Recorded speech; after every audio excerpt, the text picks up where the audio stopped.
Thank you. The next group of individuals may not think of themselves as dignitary, but they are most certainly VIPs. Will those who, like Congressman Paul, have served or are now serving in our military, along with the members of our law enforcement, please stand so that we can properly recognize you.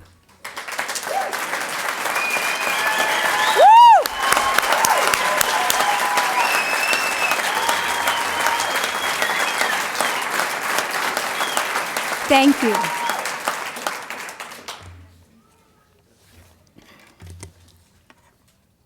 Today, Idaho is making history as we hold our first ever Republican caucus. Whatever it took you to be here today, whatever obstacles you may have had to overcome to be here, you were meant to be here. You are now a part of Idaho history. And you will be able to tell your children and your grandchildren where you were March 6th, 2012. The gentleman I'm about to introduce to you is no stranger to the political process, only I don't think of him as a politician, at least not in the typical sense. Senator Monty Pierce is not a man who people would describe as being small in stature, yet I have never seen him act the part of one who thinks too well of himself. Although being one of 11 children, he certainly knows how to hold his own ground and understands the value of cooperation. As a rancher, he knows the meaning of hard work. As a husband, married to the same lady for 40 years, he knows the meaning of commitment.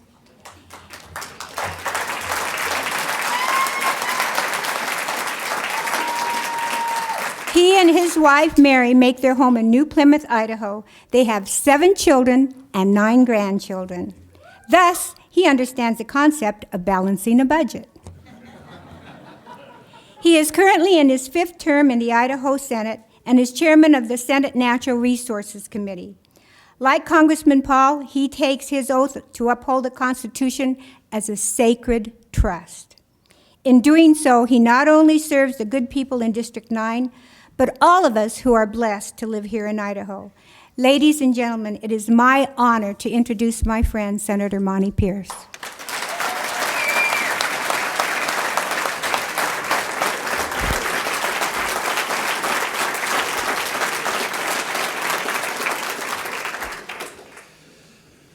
You know, this reminds me a little bit of the man and wife went to a party, and the man kind of fell in love with the piano player and drank a little more than he should have, and got a little tipsy, got over there, and he tripped over the piano bench and made a fool of himself. And on the way home that night, his wife said, "Remind me when we get home to put a piece of beefsteak on your black eye." He said, "I don't have a black eye." She said, "You're not home yet either." And we're not home yet either today, you guys. I want to talk about 3 things very quickly. I want to talk about the Constitution. I want you to have deeply ingrained in you that it is the document that caused America to become the greatest nation on earth. It brought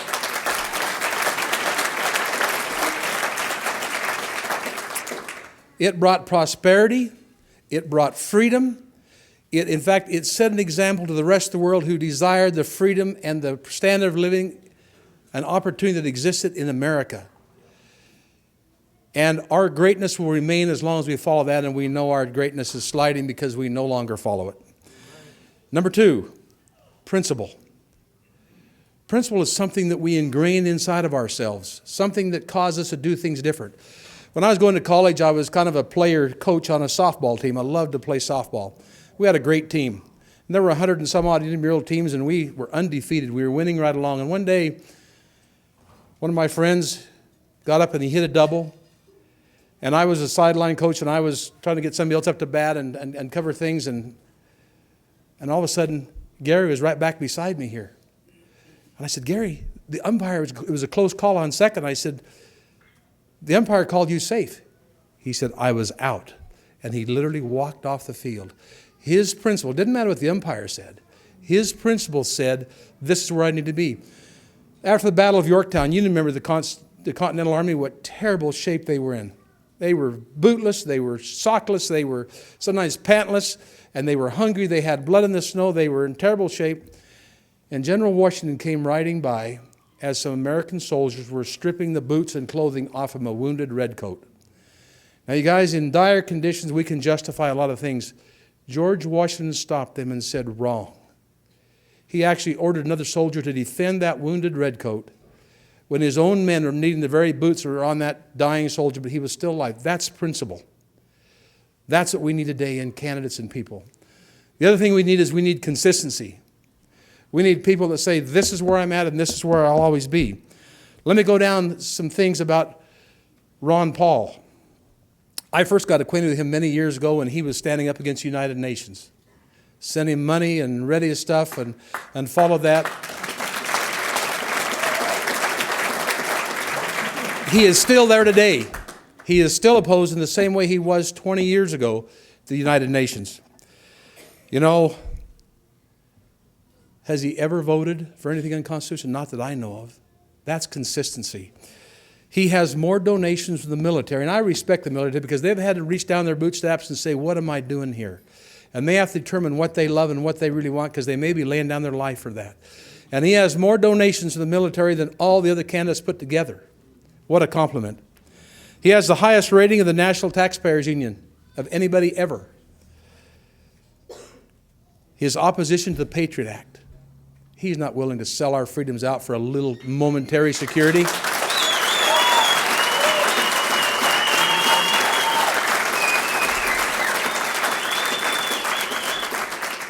He's also opposed to NDAA, as you well know, and I am too.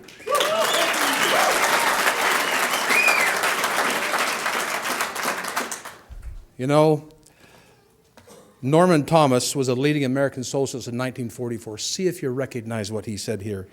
He said, the American people will never knowingly adopt socialism, but under the name of liberalism, they will adopt every fragment of the socialist program until one day America will be a socialist nation without knowing how it happened. Folks, we're here because of the leaders we have elected. We have an opportunity today to elect a different kind of a leader, one who is consistent, one who is principled, and one who is constitutional. You know, I'm in business. When I deal with a man that lies to me, breaks his word, steals from me or something else, I'm done dealing with him. I no longer need him.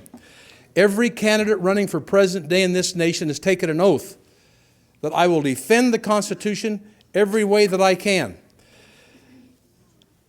Only one has done that. That is Dr. Ron Paul.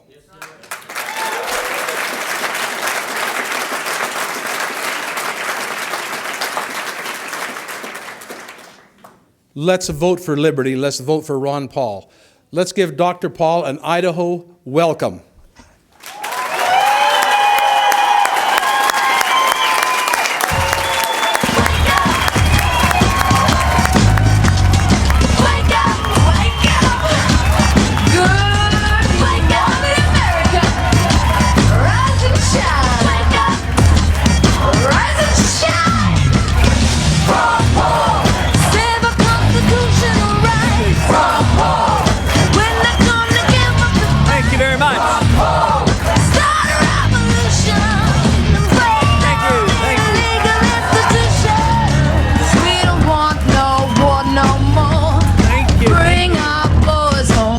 Thank you very much for that very nice welcome, and thank you, Senator Pierce, for that nice introduction. It's great to see everybody. It looks like we're going to have a good time today. Good time this evening. Good. I do want to introduce my wife, sitting back here, Carol.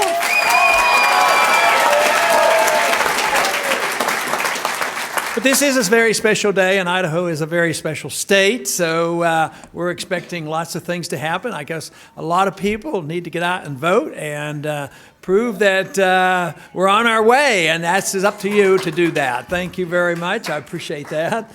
But it is a very important time in our history right now to try to reverse things in Washington. And things have been going the wrong directions for a few years, let me tell you.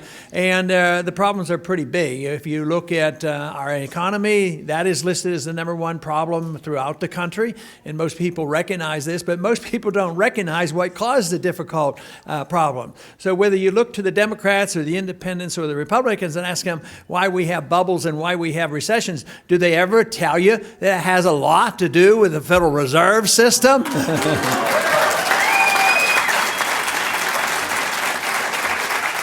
But our many problems have come about for various reasons, but basically, I think it can be summarized that we've had too many people in Washington who either didn't understand or didn't read and didn't follow the Constitution. That's why we've gotten into so much trouble.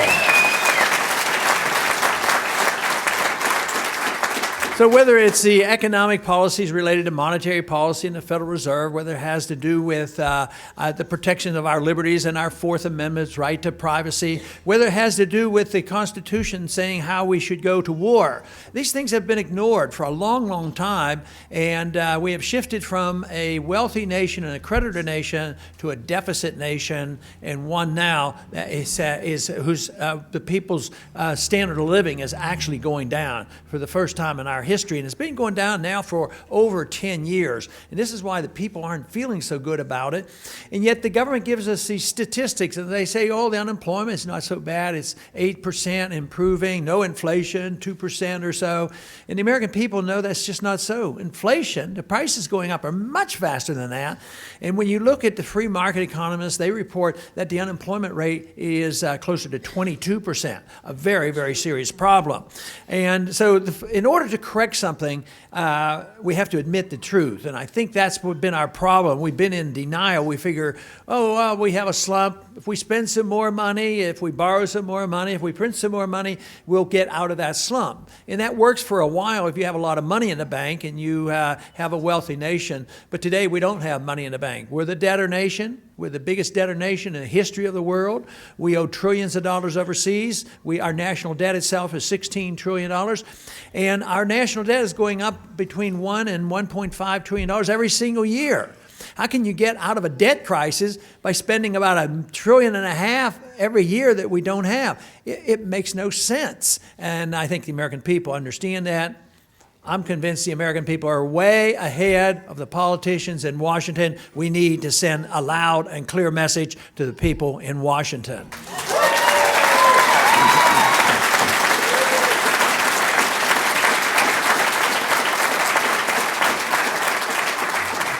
So one loud message I would like to send is to propose that in the very first year of the new administration that we cut $1 trillion out of the budget.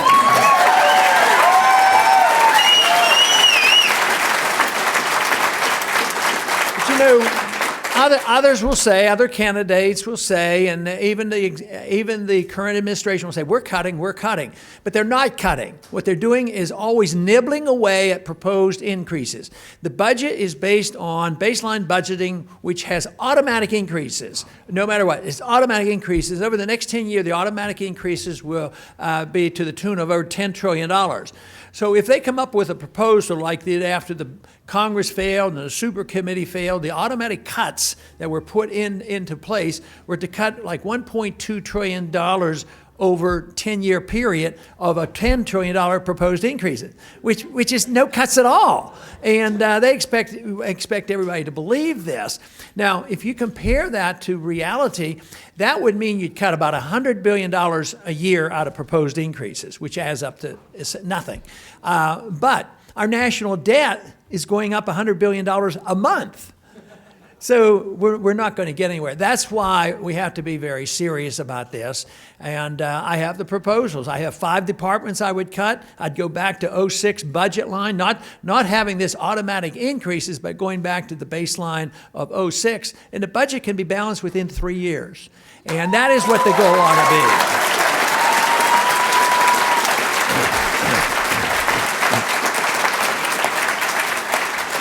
The difficulty and the real challenge is that people don't want to cut any funding. And we have to have a different type of government. We have to actually follow the Constitution because and that's a radical idea these days. But this idea of the entitlement system, anybody who needs something or wants something or demands something, that they have a right to it. That is not so. You don't have a right to other people's income. You should have a right to keep your own, is what you should.